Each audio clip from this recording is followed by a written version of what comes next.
Hey there, listener. Welcome to the Deep Share podcast.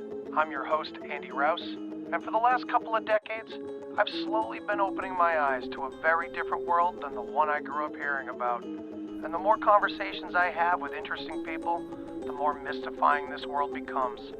So without further ado, let's get deep. We've got science to celebrate! Demons bliss now! After what, baby? Come on! There is rebellion in the wind. It will be crushed. Everything I've said is true. It's real. Dinosaur fossils? God put those here to test our faith. A damn lie. I saw them with my own eye. Did IQs just drop sharply while I was away? We did illusions, man! None of it is true! I'm not insane! This is mass madness, you maniacs! In God's name, you people are the real thing! We are the illusion!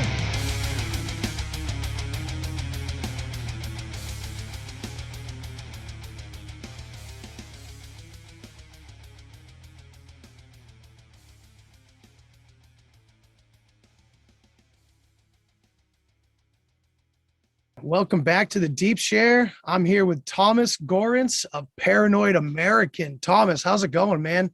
Good. Thank you so much. Yeah, thank you for being here. Thomas is the producer, right? And a main writer of Paranoid American. Yeah, so self-published creator. I came up with a bunch of crazy ideas and then realized that I wasn't the best artist and I wasn't the best writer at first. So I started hiring people to help me and getting friends to help me. And then over time, I've kind of evolved into just doing a lot of the writing and art direction on my own. Yeah. That's awesome, man. Yeah, the artwork is mind blowing. Some of the writing I've seen so far is really crazy. Let's give my audience a little background first about who you are and how you got into, first of all, like comic books and also conspiracy theories, and which one came first and how did it all mesh together. Well, comic books definitely came first because I grew up, reading X-Men, almost exclusively Marvel, at least back in the day. I shopped almost exclusively out of the dollar bins and this local comic shop that we had that, under all the expensive new comics that had come out were all the ones from the 70s and 80s that you could get for $1. So I would go through those and just kind of established in the X-Men and X-Force and Wolverine and sort of the staples that they're kind of remaking now. So comic books had always been my go-to media, I guess, in the day. And I remember that all my best friends or anyone that I really admired were people that could draw comics, like going back to grade school and stuff. So for whatever reason, I always had like a huge passion for it, although I never quite got great at drawing comics at all. But it was just kind of stuck with me through the years. And I think one of the biggest ones is I had a science teacher that was so impressed with the vocabulary of a couple of the kids in class. And it was just because they had been reading X-Men comics for the last year. So, and like the scientific terminology and stuff was kind of up to snuff for the time. So I remember that making a big impression on me, and I got like really hardcore into comics after that. That's awesome, man. And so when did conspiracies leak in?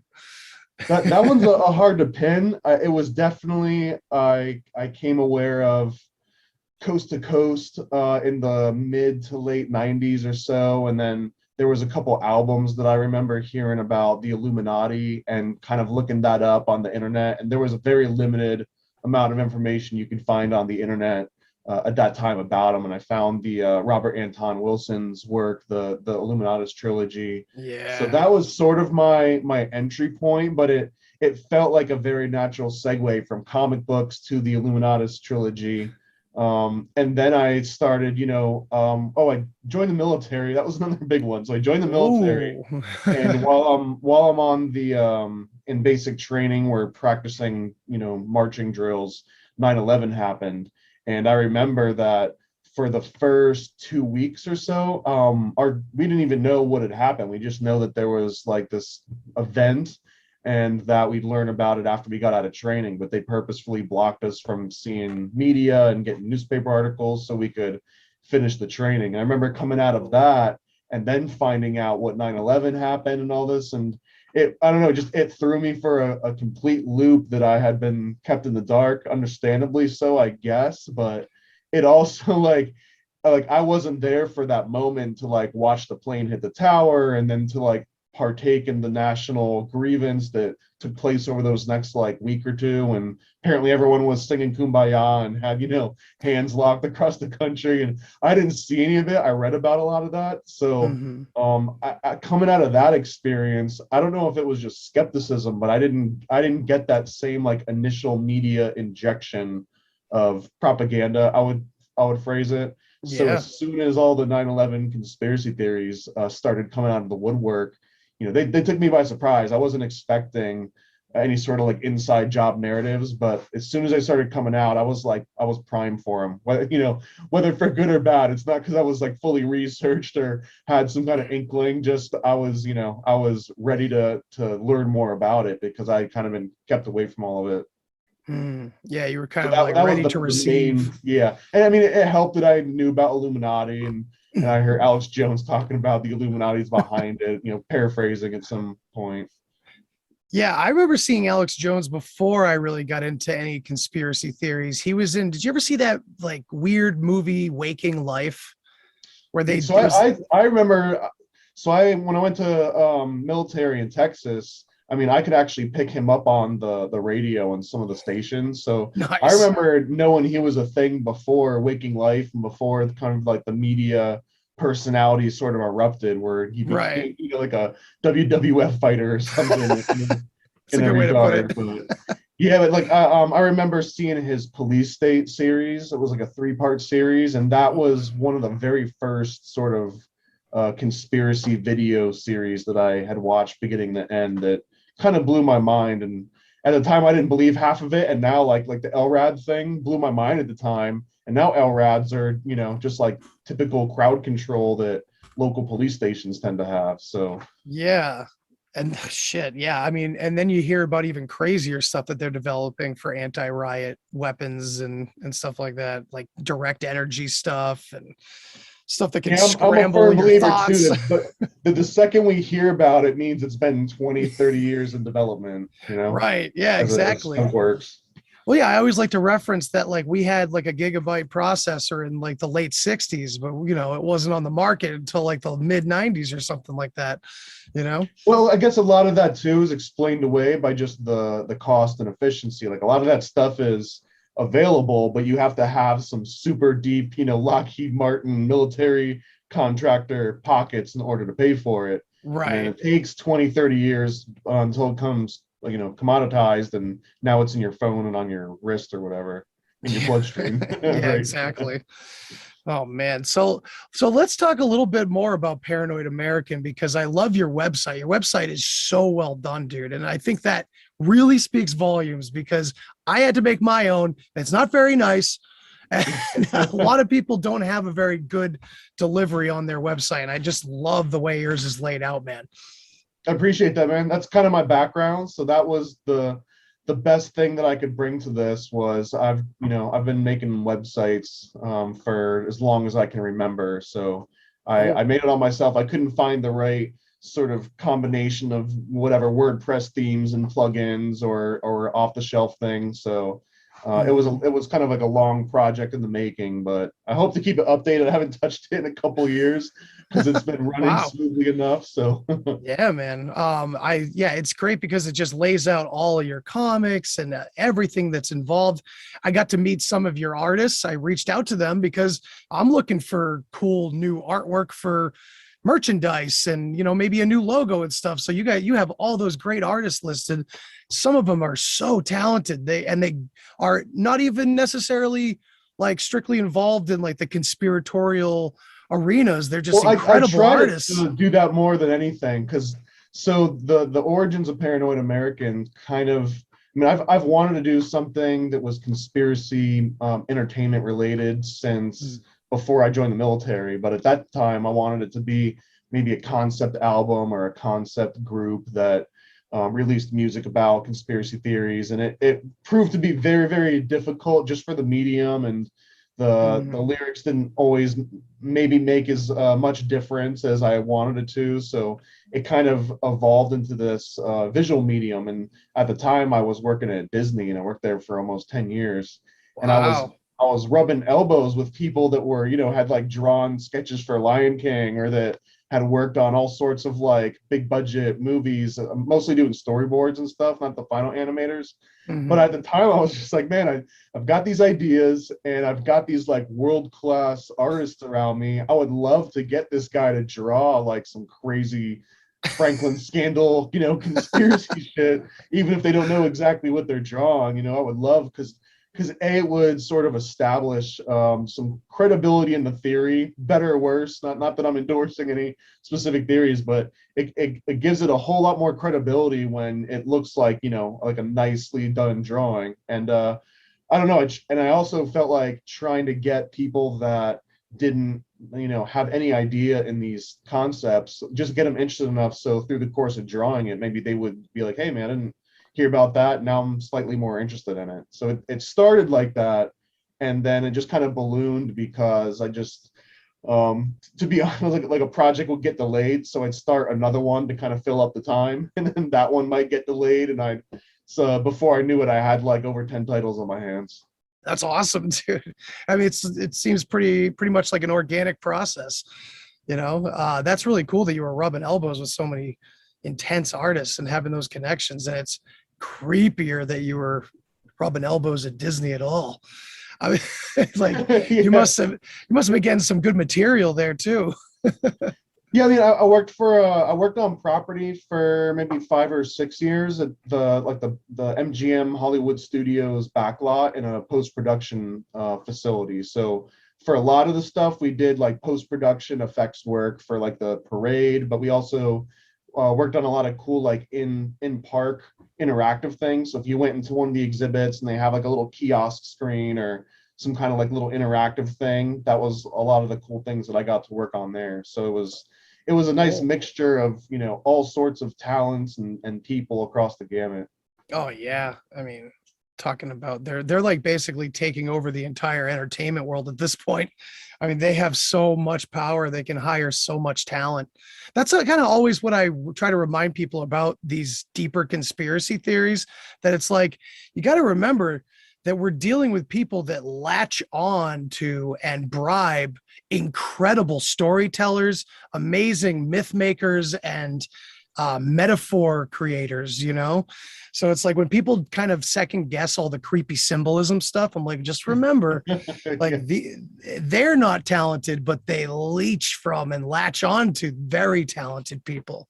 You know what I mean? I strongly believe and take this approach that conspiracy theories are the closest thing we've got to modern day mythology, just because we tend to explain so many things away with science, and we leave very little outside of fundamentalist religious people. We don't say like, oh, that lightning strike was God, or oh, this other thing was God. But conspiracy theories, they fill this this kind of a niche, I think, where there are these like why do these horrible things happen when the world has got resources and communication, and like we've got the means to stop so many of the horrible things going on. So now, instead of saying, well, it's God is just works in mysterious ways, now it's the Trilateral Commission or the CFR or the Council of 300 or Jay-Z and Illuminati or whatever. But I firmly believe that that's sort of what we've got modern day, and maybe in hundreds or thousands of years from now, that will be sort of our Greek epics will be Alex Jones rants about gay frogs. Who knows? That would be amazing. And someone will find a paranoid American comic in the rubble somewhere. Hopefully, man, that's the dream. I guess, is just to make something that outlives me. Maybe that has more interest in 100 years from now. I totally agree, man. That's why I'm putting this out there, trying to communicate with as many people as I can, and hopefully these airwaves will carry. Hopefully, I don't know. This is not as concrete as a physical comic book, so we'll see. Even that, it's hard to come by, because I mean they start digital and they somewhat end digital, and almost all the printing is all digital printing, unless you do the the offset printing out in China, and it's a whole fucking thing, you know. Yeah. So now, do you deal mainly in digital when you A sell your little bit, comics, half and or? half, because I Okay. find that you've got two sort of different demographics. Like the people that buy and read printed comics might not, you know, be the exact same group of people that buy and read digital comics. Very often it's, you know, two different types of readers. So you Mm, can't really ignore one and just cater to the other. But that yeah. said, like I always feel like shooting myself in the foot if I don't have some kind of a printed release, because those are like the hardcore comic collectors that want to own it, maybe own a couple, you know, the variant covers and stuff.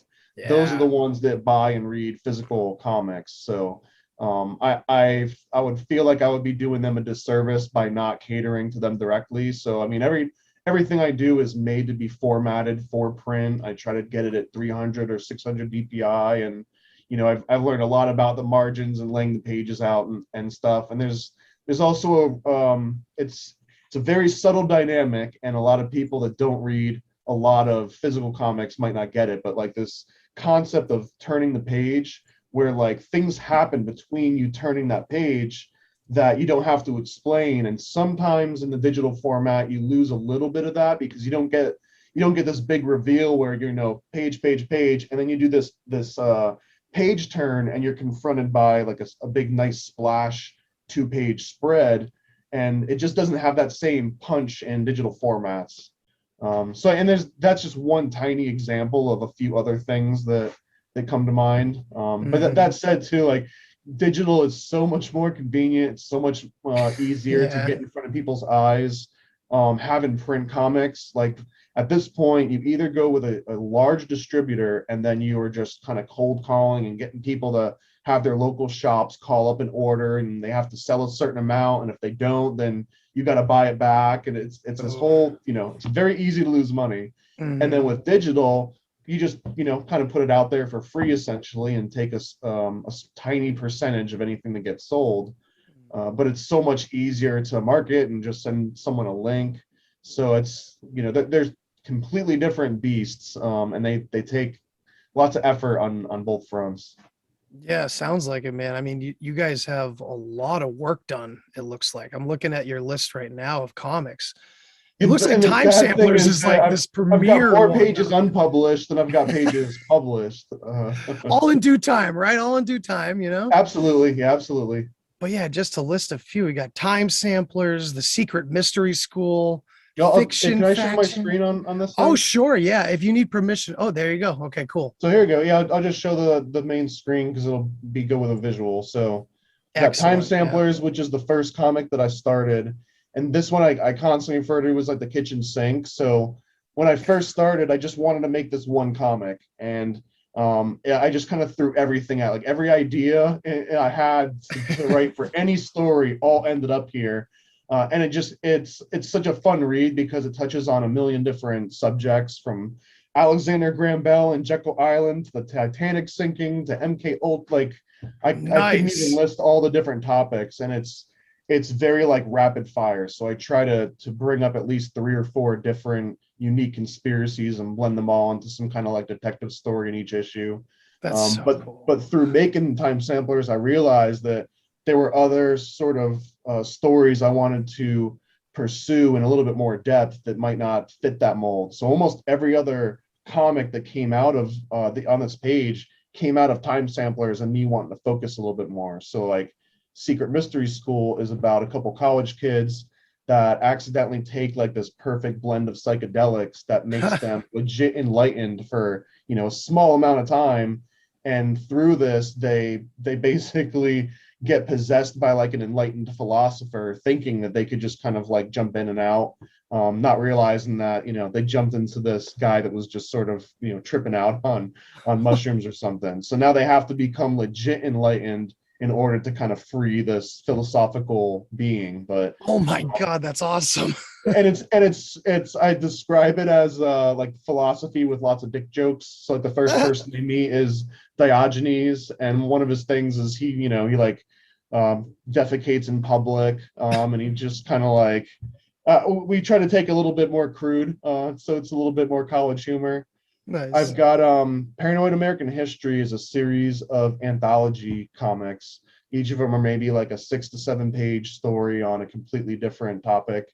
And this originally started as like my testing grounds for new writers and new artists that I want to work with. So I would, write a short story with them.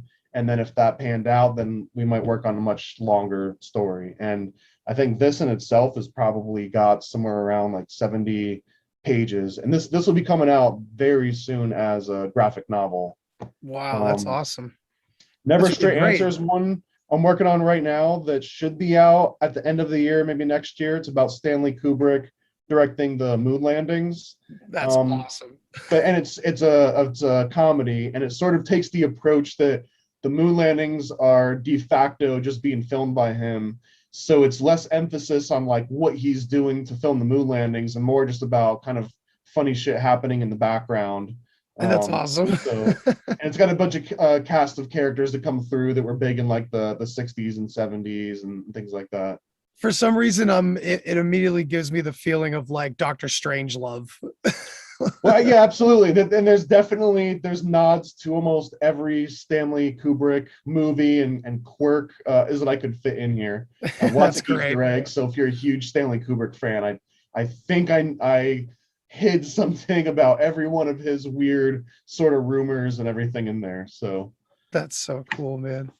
Let's see. I got Paranoid Pamphlets is sort of a parody on Chick Tracts, which are these religious pamphlets that typically would talk about how like Halloween is the devil or how like tattoos and biker gangs are the devil, and they almost always were just kind of Bible thumping stuff. But I kind of remade one in the format that you would expect, but it's all about the history of MK Ultra right now, and I'm working on another one right now on Satanic Panic that sort of traces two threads. One thread is the sort of media fervor and the kind of like religious political spin that it took, where a lot of innocent people got accused of things that were heinous.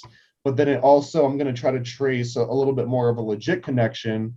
And I haven't sorted this all out yet, but I'm doing a lot more research on like the Son of Sam killings and the Process Church and the very vague connections there. But I feel like there might be two sort of parallel threads that may or may not intertwine, but they kind of follow the same timeline. One is sort of this real satanic panic, and another one's kind of a fake satanic panic. So I'm seeing where that leads me, but that'll be the next pamphlet. And then I had another one that was going to be on public education, but with the COVID thing completely disrupting how the public education system works, indefinitely, postponing that one for a little while.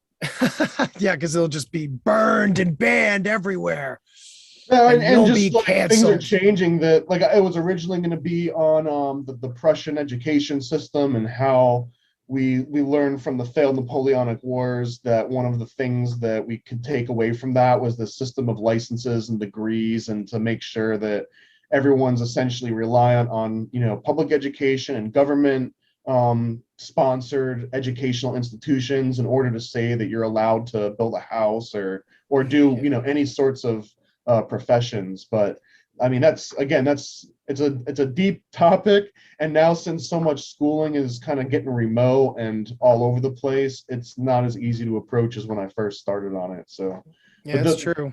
So each one of these pamphlets is basically like an 18-page pamphlet that tries to break down a complex conspiracy theory in the most highlighted bullet points with illustrated panels and stuff. That's awesome. Did you? I'll keep going. I got a couple. Yeah, by all means. Fiction Faction is sort of like a Sunday newspaper style funny strip where we just mix and match two completely different conspiracy theories together. One of them was like werewolves and chemtrails, and they're all totally, they're all fictional, but like the idea is that, for example, during World War II, we created chemtrails, and it was actually made to turn people into werewolves that would then hunt down Nazis. And there was another one where the CIA hired the music industry to get more people to eat fast food, but then the fast food companies took over the technology and used it for their own goods. So they're just kind of cool, like mishmashes of just ridiculous topics. It was a little That's more of a silly awesome. thing. Now this next one, Black Mass Pizza. That one sounds very, very delicious. What's this one The about? name started first, and then the story kind of followed after, to be totally honest. Yeah, it sounds like a dark joke everybody was laughing at. Well, I mean, it ended up there. So I'm not ruining any major cliffhanger here, but the Black Mass Pizza is essentially based on the concept of Black Mass, where a Black Mass is sort of the inversion of a Holy Mass. And the most direct to the point, crude explanation here is that instead of this holy wafer that you through transmogrification or transubstantiation becomes the body of Christ, they take a wafer and everyone does defiles it, and which typically would imply people bleeding on it or spitting on it or ejaculating onto it or just doing vile things to it. So the concept here is that there is this pizza shop that is kind of creating these cursed pizzas by it's never directly illustrated, but kind of hinted at that this is what they're doing, is they're sort of defiling these pizzas and then sending them out to the Porcelain Club, which is one of the finishing clubs at Harvard. So basically this pizza wizard guy is trying to infiltrate the upper echelons of society through these colleges. So it takes place in Salem. So hence, Black Mass actually stands for Salem, Massachusetts, and that's the guy's pizza place. So, and then this one, the fun part is this one is co-written by Doc Wyatt, who has written so many things I can't even list, but Spider-Man, Avengers, My Little Pony, Transformers. He was producer on Napoleon Dynamite and a number of others. So he's a really funny guy, and he brought a movie quality to the writings. It's sort of written like a teen sort of R-rated teen comedy. So I think it's a really, really fun one. Cool. Let's keep moving along here. I love hearing about these. I'm just trying to figure out which one I want to read first. I've never been into comics until I read Grant Morrison's The Invisibles. And that suddenly, yeah, man. Dude, all of a sudden I was like, oh, wow. Okay. So it's not just spandex. Yeah, it's not just spandex and capes. And yeah. So I'm definitely digging into these. So Lee's Demons is one that's gonna take a while, but I think I've got 70 pages done, but the way I've been working on it has kind of been out of order. So I don't have the whole first issue or the second issue done. I've kind of got bits and pieces of different issues kind of scattered throughout, and it's just gonna be a full graphic novel. But the general premise here is that Lee Harvey Oswald, from a young age, was actually trained by a Haitian Loa, which is basically a voodoo spirit, oversimplifying it, but by Papa Legba, and he's kind of trained to hunt down demons that he's got this ability to see. So Lee Harvey Oswald's whole story takes this totally different spin, where he's actually kind of like this modern day Van Helsing. Oh my God. Sort of going around, and he joins the military, and he travels to Russia, and he travels to Japan, and this is all part of his demon training. So he's encountering also, and I think I might have a couple cool examples of this one. Oh, cool. So I've got, so here's a couple of the fighting scenes, because these are some of the fun ones to look at. So here's Lee Harvey Oswald that's kind of fighting off a demon in Vietnam. Here's one I think he's in Japan. Holy shit. And here's and these are all sort of traditional monsters that we've kind of adapted, but they all are unique to the different locations that he actually went to in real life. So here's a nice full page spread where he's battling this huge bone warrior. And do you have one artist or more than one artist working on a piece like this? This book, it's one artist named Brian Benjamin, and he's a monster.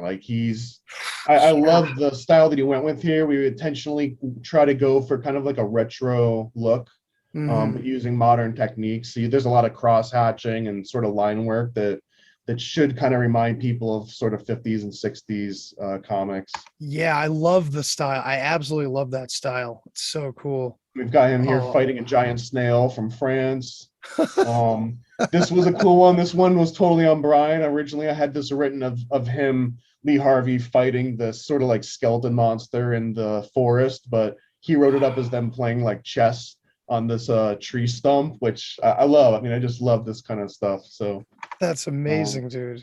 there's one more here where he's fighting this Russian nature monster. We've got an underwater scene. So yeah, I mean, this was the general kind of like elevator pitch. You know, Lee Harvey Oswald is fighting demons, but the rest of the story goes into so many really cool angles. It's not just you know, him fighting monsters nonstop. It kind of traces the whole backstory of Sidney Gottlieb, which was one of the architects of MK Ultra. It sort of follows him as like a young college graduate, fresh out of school, open to the world, meets up with Jack Parsons, and Jack Parsons kind of sends him down this lane of looking into sort of black magic and you know, kind of alternate topics. So, and then I've got a thread about Jack Ruby and how he kind of gets possessed because he's living in these kind of like shady world of the street, and he offends, you know, some people that also know magic. So I try to tie all the people that were involved in the JFK assassination together and just kind of retell the story, but explaining the events that actually happened, but it's all being dictated by curses and black magic. That's so cool, man. What Power else we to got the here? sheeple. So Power to the sheeple is one of the oldest stories that I've been working on, and I've got the first issue written, and I've got the whole series kind of like outlined out, but it's so near and dear to my heart that I've just been overly picky on getting every little thing right. But I gotcha. The basic premise, it spawned from the first issue of Time Samplers. Like I said, Time Samplers started as like the kitchen sink and spawned out from there. So in Time Samplers, I introduced this concept that in like 1913 or so, Alexander Graham Bell was doing these experiments on sheep, and he was able to successfully create a sheep-human hybrid. So they created literal sheeple, and they originally were sort of servants for people that worked in like high-end hotels or these like retreats. And then Power to the Sheeple sort of expands on that, like takes that, you know, that universe. Okay, sheeple were created sometime in the early 1900s, but it completely forgets about Time Samplers and just says, okay, what happened to that whole sheeple species? And essentially what happens is that during World War II, they were afraid the Nazis were going to board on Jekyll Island, which is where all these sheep were originally living. So the government didn't want to get embarrassed because essentially rich people had been, you know, fucking, you know, these like sheep hybrid and having them serve them. And it would have been this like big uproar. So they moved them all to deep underground military bases. So now we've got all the sheeple live in these dumb cities, you know, deep underground military base cities. And they're essentially used as our animal testing, but for like media and for example, like they wanted to test how people might react to a mandate vaccine. Well, they would run it through these sheeple in the dumb cities first, see how they react, and kind of like keep tweaking the formula until it seemed, you know, doable. And then they would go ahead and repeat the same process above ground. So the general premise of the story, though, is that you've got these, you know, three kids, and they kind of go on this journey and realize that there's this world above, and that there might even be these rumored humans, which were only written about in, you know, the books. And they find like an old copy of Mary Had a Little Lamb, and that's like their Bible because it talks about these human people. So it's all about these kids, kind of, it's like a coming of age, you know, adventure, Stand By Me style, Sandlot style, but they're these sheeple kids venturing out into the human world above. And then making their way back through and trying to convince everyone like, hey, there's these actual humans above that are like running the show, and no one believes them because, you know, it sounds crazy. That's amazing, dude. And then I'll say this, Connect the Dots is a children's book series. It's kind of a parody on the Magic School Bus, but instead of learning about, how the body works, they learn about on this one how chemtrails affect the body. So I've got an example I can show you of this one too. Sweet. And this one was all artwork done by a girl named Crystal Madison. That, and if you go to my Instagram, you can see links to all these pages That's and these awesome. artists.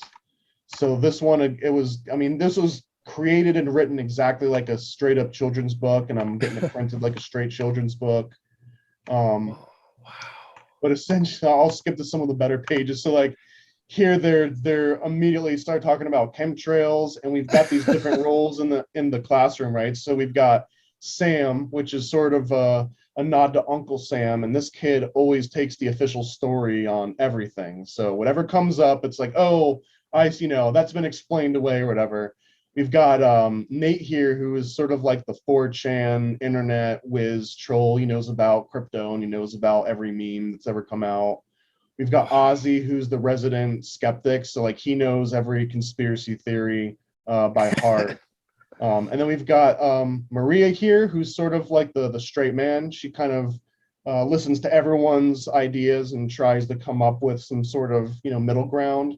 Mhm. We've got Kaylee, who is this like the new age, sort of like crystals can heal. If, enough love will overpower the evil in the world sort of take.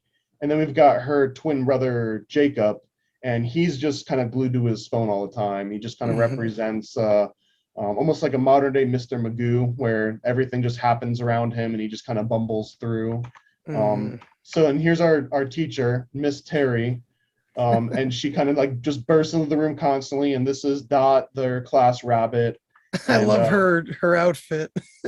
yeah, so like her outfit, just kind of like in the Magic School Bus, it'll change depending on what they're about to do. So like here they're going through the playground, and they go through this bus, which is a nod to these like underground bus sort of survival compounds. I've never even heard of these, but people will buy like a whole bunch of old school buses, and they'll weld them together into these big like pipe sort of like labyrinths under the ground and just bury them, and they turn into sort of like these little bomb shelter cities. That's So- amazing. They really do that? That's Oh yeah, so absolutely. cool. I mean, it's a small minority of people, but yeah, I mean, Right, people yeah. do that. That's wild. So essentially, Number this- 33. yeah, there's all kinds of little nods all over the place. So they go through this bus, and essentially the bus is got some kind of astral projection technology. So as they go through it, now they come out and they've shrunken down, or they can fly, or it just explains them being able to shrink down to the size of an atom or whatever. So first it goes in and we explain the official story, because it's we want to say like, okay, we're not just going to say chemtrails are a thing and just believe us and it's a fun thing. So we're going to acknowledge contrails and water vapor condensing and all the typical phenomenon. And then we start mentioning like, okay, well then sometimes you also find all sorts of weird chemicals in the air, like aluminum and barium and other things that might not exactly describe just typical chemtrail or contrails rather. So then I've got a couple where we sort what chaff is. So chaff is like this ground up sort of anti-radar things, and very often you'll see reports where they talk about chemtrails, and they'll even show it on sort of the overhead radar, and it's doing like chaff drills and things like that. So what else we got? We kind of go into like, it might be UFOs. We talk about Nice. how one of the original ones was using powdered aluminum to possibly patch ozone holes, which was a legit experiment where they wanted to reflect UV rays back out into space and hopefully patch that up. What else? We got some notes about cloud seeding and cloud busting, which starts going into like weather manipulation, going back, to olden times. And then as it kind of like keeps advancing, now we start talking about Morgellons disease, which is a lot of people are on the fence about, but I mean, I don't think there's ever been a kid's book that talk about it. So they talk about having, like ultraviolet light that shows little particles and that magnets might react to them. And then sort of the side effects that people mention by Morgellons disease by name here. And then it kind of gets into like the more conspiracy out there. So We've got Nate talking about it's actually nanobots in this big clouds of smart dust that are talking back to the Alpha Draconis star system. And so like it kind of like spans the whole, like, here's the official story, here's some of the more scientifically proven stories, here's kind of a military explanation of it, and here's kind of like the off the wall thing that you might read on, like a conspiracy subreddit. And then they bring them all back to the classroom, and all the kids kind of restate and kind of come up with their little conclusions, and then we sort of do a little nod to the next. We've got Jacob here who pulls up his Nope's website, and it just says chemtrails are false, and that's all he needs to know, and he kind of moves on. Oh, there's so many Jacobs in this world. Is that So the that's- male equivalent to Karen, perhaps? Jacob? Perhaps. Again, he's like the Mr. Magoo of the story. Yeah. Telemind. What's that one about? Telemind was just a quick experiment. It was about two guys that worked at a like a they would call you up and ask you to buy fucking keychains or car warranties or whatever, but that they were trained in how to actually use sort of like MK Ultra HARP to just talk directly to someone's mind. So instead of calling you up, they would just be assigned to you and wait for you to be, vegged out in front of the TV and start telling you to like buy that new Lexus or whatever. Oh, wow. So it was a quick little comic strip. I think I've got 12 different ones, and it's just showing how these two guys kind of in office humor and fucking with people with this kind of newfound technology that they've got, and then one of them eventually is talked into murdering somebody. Oh, jeez. That's awesome, dude. Well, this is quite a gallery you have so far, man. How long have you been running this? I started the company in 2012, but I started on the Time Samplers comic in 2005 or so. Awesome, man. It's been a while. Cool. So also for the listeners out there, you really need to go to paranoidamerican.com and check all this out. It's awesome. And there's a whole section on research, which is really cool. Oh yeah. So you try to link to all the different topics. So on certain pages, like if I go here to Secret Societies, Bohemian Grove, I've got some links to books that I would suggest checking out on the different topics. Then if I go to like Monarch here, it'll show you all the different pages that refer to Monarch directly. So if I, click on this Time Samplers issue 3, page 4, here they are, Dignity Colony, and they're showing these MK Ultra techniques where they're training these kids to act like they're Superman or they're fighting off dragons, and it's all kind of like ties into it. And I try to explain what the MK Ultra specific techniques that are portrayed in this page here. So some people might just want to read the comic and kind of get like the fun vibes from it, but if you really want to dig in and see like where did this come from, and if you think it just sounds like BS, that's kind of what my hope is that this sounds so fantastical that it can't be real, and it most likely isn't real 100% the way it's portrayed. But if you want to look more into it, here's all the research that you need to go down that rabbit hole. That's so cool. It's books and movies and all sorts of references. Yeah, man, I have been digging through your research section, and I love how you have it set up. It's like, my hat's off to you, dude. Like, this is like the most modernized way to put like a bibliography together to, all your source materials. This is beautiful. I love it. It really helps too to research it later, or I found out even more detail, I can go back and kind of amend this this is another good example of the digital versus printed, right? Like in printed, I can't go in and mend, like a bibliography or something. So this stuff that you see here, like the research and the notes, this is definitely just on the website. So it's a reason to go here and check it out in depth. Absolutely, man. So here's what I wanted to get into with you in general. And that's, what's your favorite topic to get into and research? Like what do you think, in your opinion, is like the juiciest conspiracies and ones maybe with the most weight that you've really been into? It's hard, man. It wavers, it kind of ebbs and flows a little bit. Yeah, So I hear you. MK Ultra is one of my go-tos, but I also feel like I've almost hammered it into the ground with all the different approaches I've taken with it.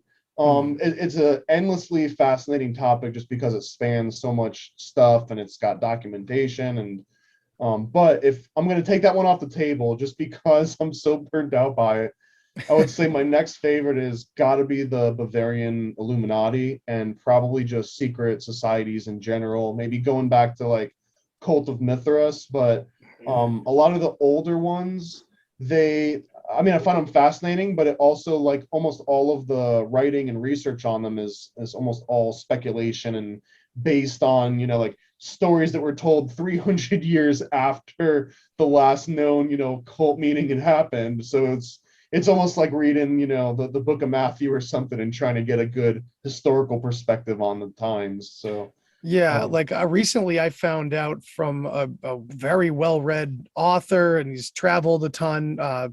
Previous guest of the show, Freddie Silva, he was telling me that the Sumerians borrowed all of their stories too. And that was, and I already had, the glimpses there in society that everything's getting older and we're finding civilization is so much older. But that is a very unique little moment right there, because it's like we base so many of our conspiracy theories on Sumerian roots and like where everything started in Sumer and the ancient astronaut stuff and the Anunnaki. And it's weird to think that even our most precious conspiracy theories can just kind of unfold and there's just more going on further down the rabbit hole, yeah, it's hard to assume that like the Sumerians or any culture, like it all just kind of came from one place.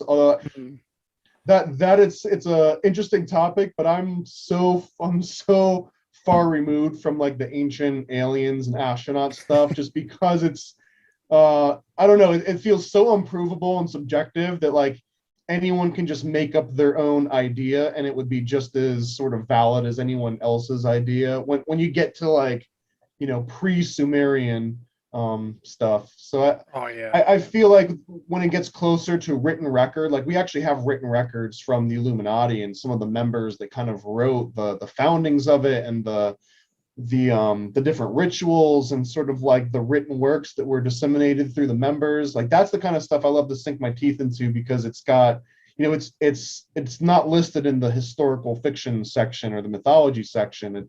You can read about it in the actual, European history and it's real. So like once the real stops and all of the speculation starts, that's where the conspiracy aspects come in, So like they say that the Bavarian Illuminati, while being wildly successful, just kind of evaporated one day. Right. Similar to like the Knights Templar, right? They just kind of evaporated one day and all that information was lost. So I tend to not believe those kind of stories, just like I tend to not believe rags to riches stories. So they're like the red flag of like, I'm gonna look more into this and see, because like it wasn't just like you're walking down the street and all of a sudden someone's like, hey man, I'm gonna give you a job or invest in you and do everything that you've had planned. But I always feel like there's these like turning point moments that might not be advertised. So those are the things that I kind of look for and dig up. Oh yeah, they love to sell us those stories everywhere. They love to sell us like the Mark Zuckerberg stories and everything, where it was just this one rogue element that right just place at the gamed right the system. time. Yeah, exactly. Stole those twins' ideas and ran with it. And yeah, amazing. Yeah, dude, I'm totally fascinated by the secret society stuff, and I know that like it's a lot. There's a lot of it's convoluted as hell because there's so many people that have written books that speculate, and then there's so many people that have like left secret societies and written books, and then everyone's, oh, it's just controlled opposition. And so my question for you is, you're deep into all this research. Where is your kind of like your keystone for, maybe like a compass of some sort to kind of guide you to kind of feel your way through like what's real and what could be just being fed to us controlled opposition, stuff like that. Like, Real in what sense? well, it's like, for me, I feel like I don't even know how to describe it. Maybe it's just a feeling where there's a certain line that I can kind of go, okay, this is worth following versus this sounds like it's kind of being fed to us. And maybe this is,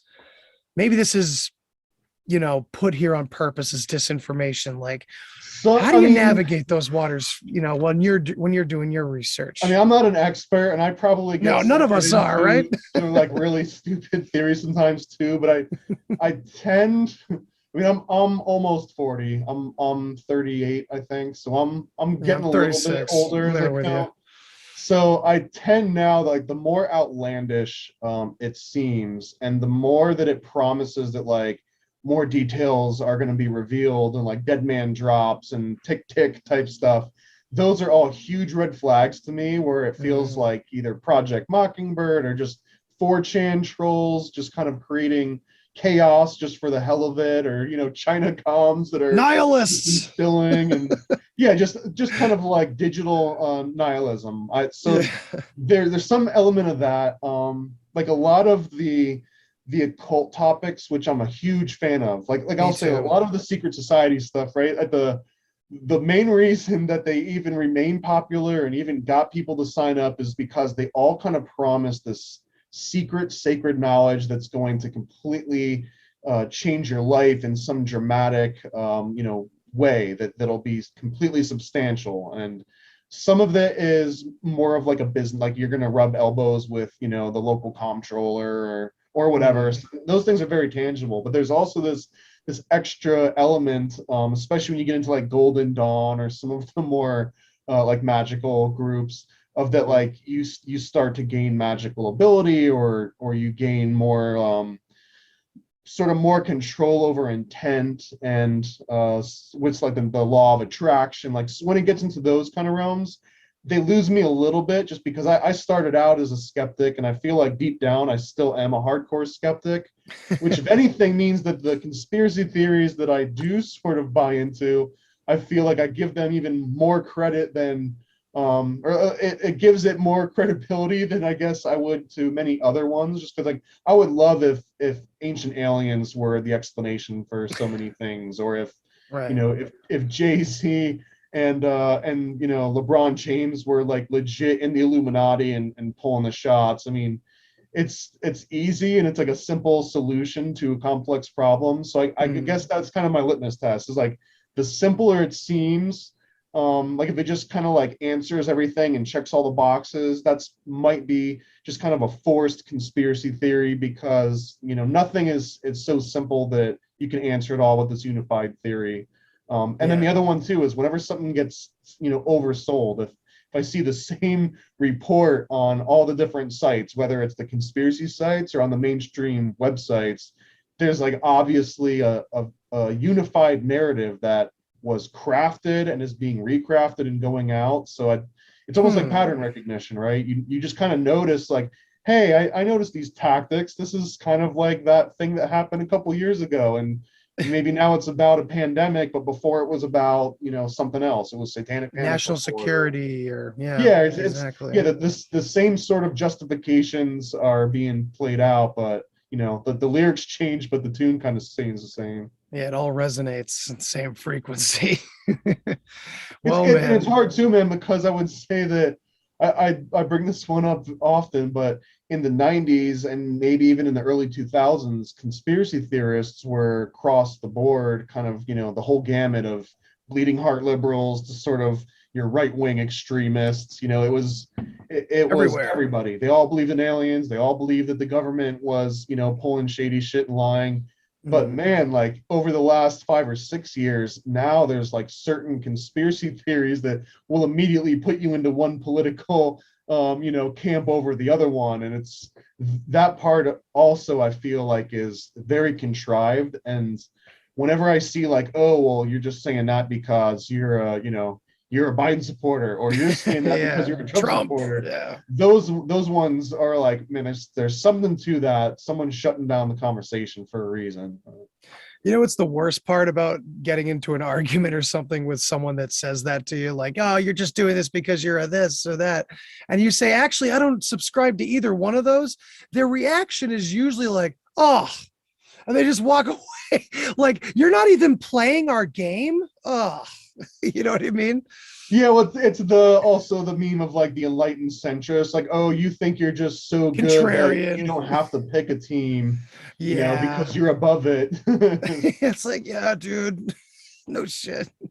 But Well, I dude- can't remember. I think this was a Jordan Maxwell because he always had fun playing with like words and phrases. But the one that always stuck with me is that like opposing politicians or even in like a courtroom, right?